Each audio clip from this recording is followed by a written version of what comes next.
Puji Tuhan, Shalom. Mari kita siapkan hati kita mau menyembah Tuhan. Kita angkat satu pujian penyembahan.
Siapkan hati kita, kami mau lebih sungguh-sungguh, lebih dalam lagi untuk menyembah dan memuliakan nama Tuhan. Berkati kami semua Tuhan, biar apa yang kami berikan lewat pujian penyembahan kami boleh naik bagaikan dupa yang berbau harum di hadapan Tuhan. Di dalam nama Tuhan Yesus kami buka ibadah doa hari ini. Haleluya, amin. Kita angkat satu pujian penyembahan, kita mau lebih sungguh-sungguh lagi dalam menyembah Tuhan.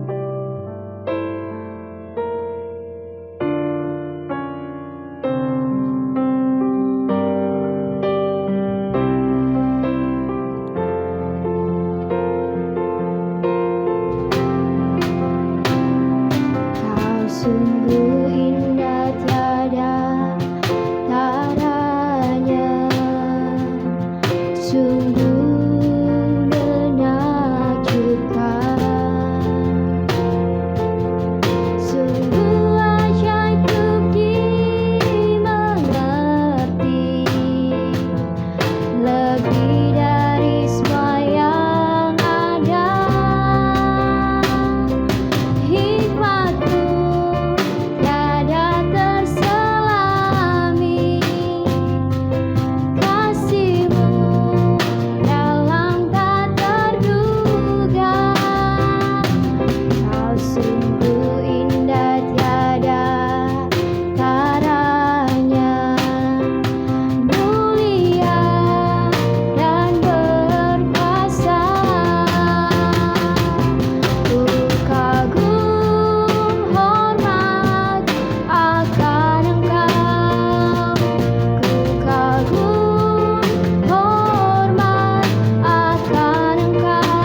kebenaran firman Tuhan. Untuk itu kita angkat satu pujian penyembahan yang berkata, dekat padamu.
kami mau diisi dengan kebenaran firman Tuhan. Mari Engkau berkati setiap kami yang akan mendengarkan firman Tuhan. Engkau berkati juga hamba-Mu yang akan menyampaikan firman Tuhan. Biar kami sama-sama menjadi berkat dan dapat berkat daripada Tuhan Yesus. Dalam nama Tuhan Yesus, kami sambut firman-Mu. Haleluya. Amin.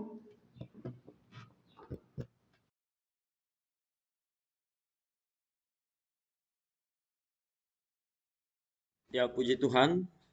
Shalom, salam damai sejahtera dari Tuhan kita Yesus Kristus, dan kiranya kasih dan kebaikan Tuhan senantiasa menyertai kita.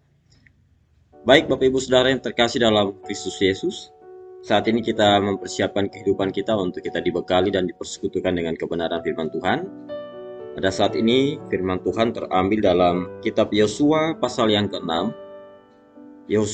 Kitab Yosua pasal yang ke-6, kita akan melihat pada ayat yang ke-10 dan ayat yang ke-11. Sekali lagi, Yosua pasal 6 ayat yang ke-10 dan ayat yang ke-11. Demikian kebenaran firman Tuhan. Tetapi Yosua telah memerintahkan kepada bangsa itu demikian, janganlah bersorak dan janganlah perdengarkan suaramu sepatah kata pun, janganlah keluar dari mulutmu sampai pada hari aku mengatakan kepadamu, bersoraklah, maka kamu harus bersorak.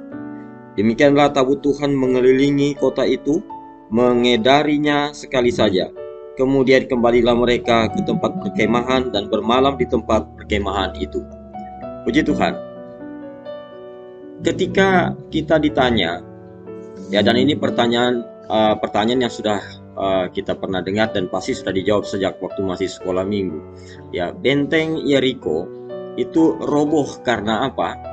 Maka kita akan menjawab, roboh karena sorak-sorai orang Israel setelah orang Israel mengelilingi benteng yang kuat ini.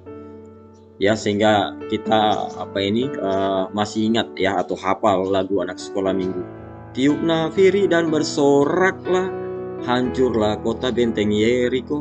Nah, jadi dengan sorak-sorai yang luar biasa, dengan sorak-sorai atau kegirangan yang besar, maka runtuhlah benteng Yeriko, ya. Dan kemudian diaplikasikan bahwa kita memuji Tuhan harus dengan hati yang bersorak-sorai, hati yang bersukacita luar biasa, maka segala benteng-benteng permasalahan dalam hidup kita akan runtuh dengan seketika. Begitu kira-kira ya yang bisa kita pahami sejak waktu kita masih di sekolah minggu sampai hari ini. Mungkin masih seperti itu jawabannya. Tapi Bapak Ibu Saudara yang terkasih, mari kita melihat cerita ini secara utuh ya, secara semuanya.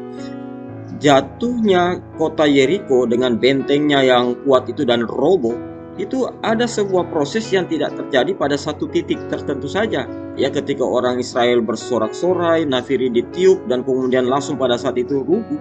Ya, ada sebuah proses yang cukup panjang, hampir 1 minggu proses ini. Ya, dan ini banyak dilupakan. Orang hanya melihat sorak-sorainya. Jadi begini, singkatnya, kemenangan orang Israel atas penduduk Yeriko yang dikelilingi dengan benteng yang besar ini sudah disampaikan oleh Tuhan kepada Yosua bahwa bangsa Israel akan merebut kota itu.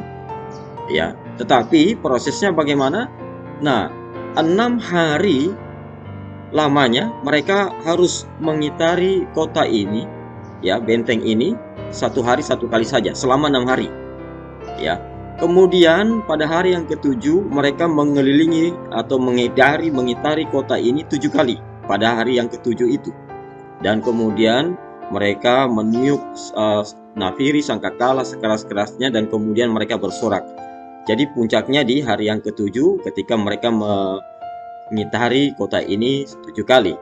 Nah, tetapi dalam hari-hari sebelumnya itu juga sudah proses sebenarnya, ya, hari pertama sampai hari ke-6. Dan hari yang ke-6 ini unik ya.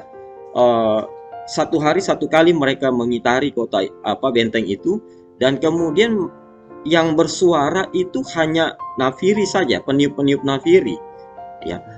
Orang-orang Israel yang dari hari pertama sampai hari yang ke-6 ikut mengitari kota itu atau benteng itu dengan menutup mulut, tidak bersuara sedikit pun, sampai dikatakan oleh Yosua kepada orang Israel, hari pertama sampai hari yang ke-6 1 hari kita mengitari 1 kali saja, dan jangan di antara kalian pun ya seorang pun itu mengucapkan sepatah kata apapun.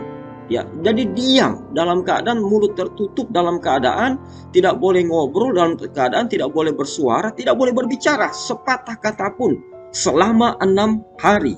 Nah, jadi coba bayangkan 6 hari mereka mengitari benteng Yeriko tidak dengan sorak-sorai, tidak dengan suara yang terbuka, tidak dengan ngomong-ngomong bercakap-cakap. Ya, nah mungkin kita bertanya-tanya, kenapa kok seperti itu? Ya, kok ini cara perang yang agak sedikit unik ya. Tapi itulah cara Tuhan, memang agak sulit terselami. Saya sempat berpikir jangan-jangan orang Israel diperintahkan Tuhan mengitari benteng ini atau benteng Yeriko itu selama 6 hari satu kali, mungkin untuk memberi kesempatan kepada orang-orang Yeriko supaya mereka mengadakan perdamaian kepada Yosua dan orang Israel, sehingga tidak terjadi resiko yang besar seperti runtuhnya benteng yang tangguh itu. Bahkan bukan cuma itu, korban jiwa yang cukup banyak. Ya, ini pernah terjadi juga dalam cerita Alkitab. Orang-orang Gibeon ya di penduduk Kanaan itu, ketika tahu orang Israel masuk ke tanah Kanaan, mereka mengadakan perdamaian dengan bangsa Israel dengan Yosua sehingga mereka tidak ditumpas. Jangan-jangan seperti itu, Tuhan memberi kesempatan kepada orang-orang Yeriko untuk melakukan pendekatan dan mengajak Yosua berdamai, dan kemudian mereka bergabung dengan orang Israel. Jangan-jangan seperti itu ya. Itu baru penafsiran. Tetapi persisnya memang tidak disampaikan oleh Tuhan. Kenapa harus 6 hari mereka tidak boleh bersuara? Ya karena cerita juga tentang orang Israel yang keluar dari tanah Mesir. Ya, mereka menyeberang di laut yang kering, dan kemudian pada saat mereka masuk lagi ke tanah Kanaan, menyeberang sungai Yordan dengan juga sungai yang dibuat kering oleh Tuhan, oleh kuasa mujizat Tuhan, itu kedengaran oleh orang-orang di Yeriko. Jadi mereka sudah tahu ini ada satu bangsa yang disertai Allahnya dengan cara yang luar biasa, dengan cara yang hebat yang tidak pernah mereka dengar sebelumnya dan tidak pernah dilakukan oleh bangsa lain atau dengan Allah yang lain. Hanya orang Israel dengan Allah mereka. Jadi istilahnya 6 hari ini mereka mengitari kota itu 1 hari 1 kali, supaya mereka melihat dari benteng Yeriko atau dari tembok yang besar ini, dan mereka setidaknya berpikir jangan-jangan kita juga akan dihancurkan. Dan dengan berpikir seperti itu, mungkin mereka mengambil jalan, ya sudah, kita berdamai dengan Yosua dan ikut masuk sama-sama di dalam barisan orang Israel sehingga tidak terjadi resiko kematian. Mungkin seperti itu. Tetapi ya persisnya kita tidak tahu. Nah, Bapak Ibu Saudara yang terkasih, dan ini ya yang harus kita pelajari bersama-sama. Ketika kita mengetahui secara utuh cerita tentang hancurnya benteng Yeriko, kita tahu di sini bahwa bukan hanya karena sorak-sorai orang Israel benteng ini runtuh, tapi juga karena sebuah proses mereka diam, tidak berbicara selama 6 hari. Mereka tutup mulut, mereka tidak ngomong sepatah kata pun. Dan saya juga melihat begini, ya ini juga sebuah pendidikan dari Tuhan kepada orang Israel. Sebenarnya bukan persoalan cuma sorak-sorai saja kemenangan itu. Ya, bukan cuma masalah gegap gempita, tiup nafiri, sorak-sorai yang hebat, bukan. Tetapi saya melihat juga ini adalah sebuah pendidikan dari Tuhan kepada orang Israel, supaya orang Israel ini belajar taat kepada Tuhan. Oke lah, mereka sudah punya iman bahwa mereka pasti merebut kota itu, karena sudah dapat konfirmasi dari Yosua bahwa kota itu akan diserahkan Tuhan kepada orang Israel. Dan biasanya ketika orang mendapat berita kemenangan, mereka akan bersukacita luar biasa sehingga melupakan yang lain-lain. Nah, orang Israel baru merasakan mujizat yang hebat juga oleh pimpinan Yosua. Mereka baru menyeberang sungai Yordan persis seperti cara dipimpin Musa pada saat mereka menyeberang Laut Kolsum. Ya, dengan air yang dikeringkan oleh Tuhan. Begitu juga sungai Yordan waktu mereka menyeberang masuk ke tanah Kanaan, ya, mereka merasakan pertolongan Tuhan yang luar biasa. Sungai Yordan yang waktu itu mengalir cukup deras tetapi menjadi kering, dibuat seketika kering oleh Tuhan dan mereka menyeberang. Dan ini sebuah euforia kemenangan, suasana kemenangan yang luar biasa, sehingga mental mereka seperti berada di atas angin. Dan biasa kalau sudah mental-mental seperti ini, orang itu menjadi percaya diri. Masih bagus kalau percaya diri, tapi kalau percaya diri yang kelewatan jadi jumawa, ya, sehingga lupa akan hal-hal yang lain. Nah, jangan-jangan di sini Tuhan lebih mengajarkan bukan hanya perkara iman, tetapi perkara ketaatan. Apa itu? Saatnya tutup mulut, diam, ya, jangan bersuara, sepatah kata pun tidak boleh ada yang bersuara. Agak susah ya, ketika kita yang mungkin terbiasa ngomong, kita yang terbiasa berbicara, terbiasa curhat, terbiasa mengungkapkan isi hati kita kepada siapapun ataupun kepada Tuhan, untuk saat itu diam, ya, tidak boleh bersuara sedikit pun. Ya, apa maksudnya? Kenapa harus diam? Kita tidak tahu. Ya, mungkin seperti itu. Ini belajar taat. Pokoknya diam saja sepanjang 6 hari, mengitari kota itu dengan mulut tertutup. Nah, Bapak Ibu Saudara yang terkasih dalam Kristus Yesus, banyak pelajaran yang bisa kita terima di dalam cerita yang barusan kita baca, kita renungkan ini. Ada saatnya kita mengungkapkan rasa sukacita kita secara meletup-letup begitu, dengan sorak-sorai, dengan pujian. Ada saatnya kita harus diam, bahkan diam di kaki Tuhan, ya, tidak banyak ngomong ke siapa-siapa, tidak banyak mengumbar-umbar apa yang sedang kita hadapi, ya. Dan di situ yang kita kedepankan adalah sebuah ketaatan. Nah, hari-hari ini mungkin di antara kita berkata, aduh, Pak Gembala, kita menghadapi benteng persoalan yang begitu tebal, ya, cukup tebal, sangat tebal, bahkan kemampuan kami ini sudah seperti tidak ada apa-apanya lagi untuk menghadapi benteng persoalan yang sedang kami hadapi ini. Ya, mari kita melihat, ya, kita punya keyakinan dan kepercayaan kepada Tuhan kita Yesus Kristus bahwa Tuhan mampu memberikan kemenangan, seperti Tuhan mengatakan kepada Yosua, orang Israel akan merebut benteng yang besar itu, ya, kota yang cukup kuat itu. Itu iman, dan kita punya keyakinan itu juga. Nah, tapi ada saatnya mungkin kita juga harus, ya, belajar taat kepada Tuhan. Kita mengedepankan apa yang harus kita kerjakan karena itu perintah Tuhan mungkin, ya, mengedepankan sebuah ketaatan bagaikan seorang hamba kepada Tuannya. Karena banyak kali ketika seseorang menghadapi persoalan atau benteng permasalahan yang begitu tebal, pikirannya itu hanya kepada persoalan, tidak mengerjakan hal-hal yang harus dikerjakan seperti yang diperintahkan Tuhan. Selalu berpikirnya, ini bagaimana benteng ini bisa hancur, bagaimana persoalan ini bisa hancur, bagaimana benteng pergumulan kehidupan yang begitu besar ini bisa hancur dengan seketika. Pikiran kita akan selalu seperti itu. Sehingga ketika berpikir ke situ terus, kita lupa untuk mengerjakan sesuatu atau banyak hal yang Tuhan perintahkan atas kita.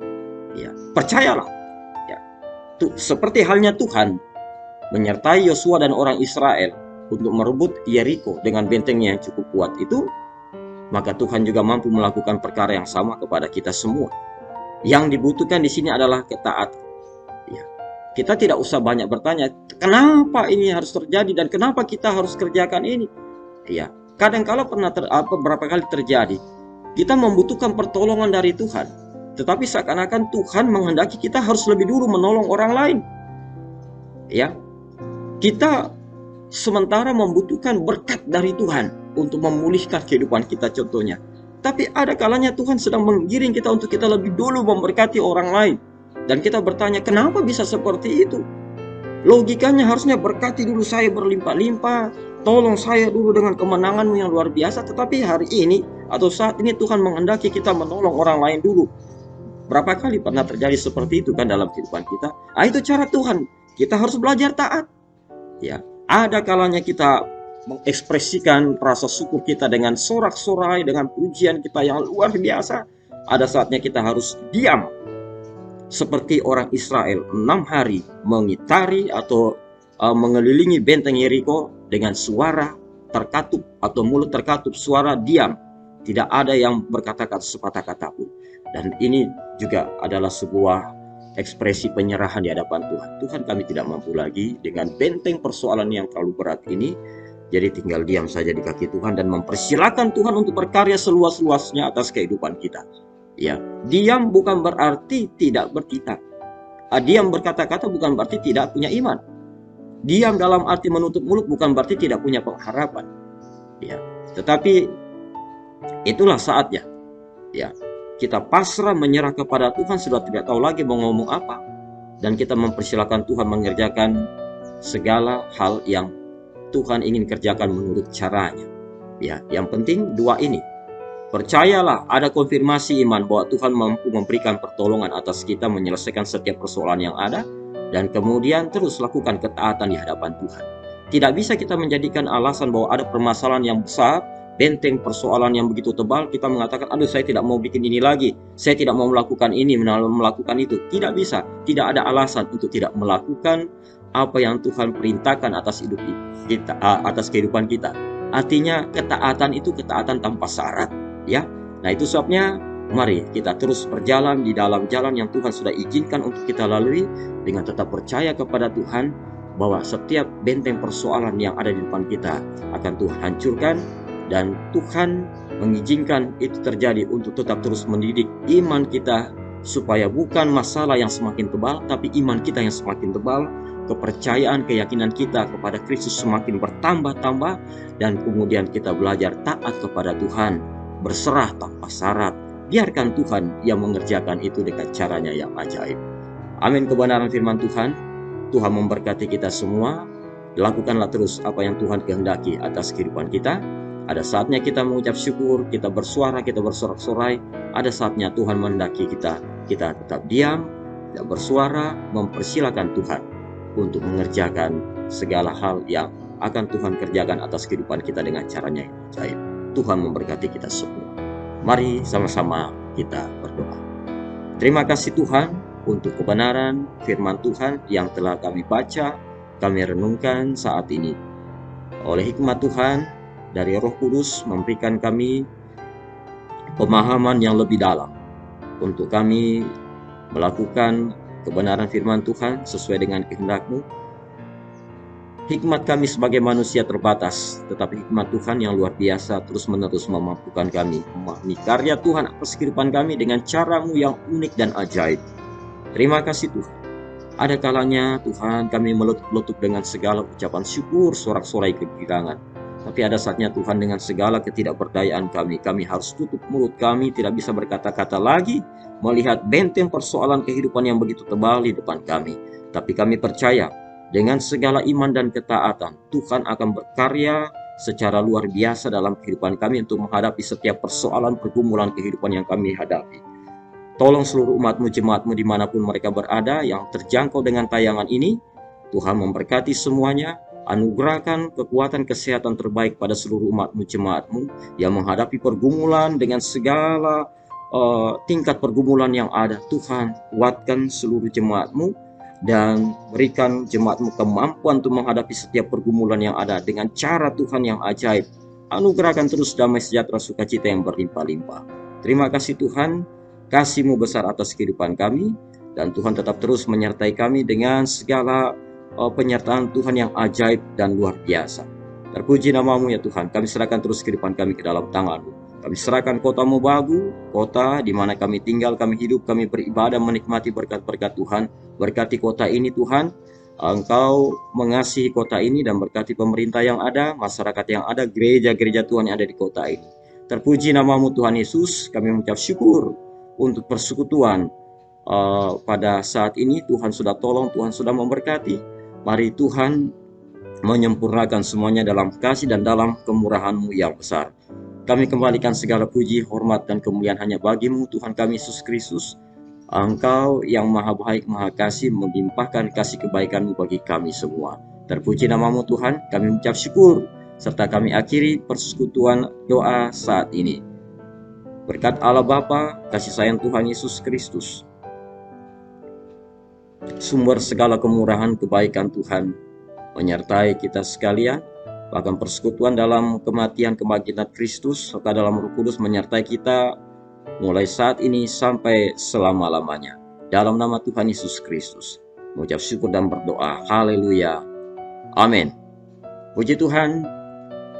Salam sejahtera, salam sehat. Tuhan memberkati kita semua. Amin.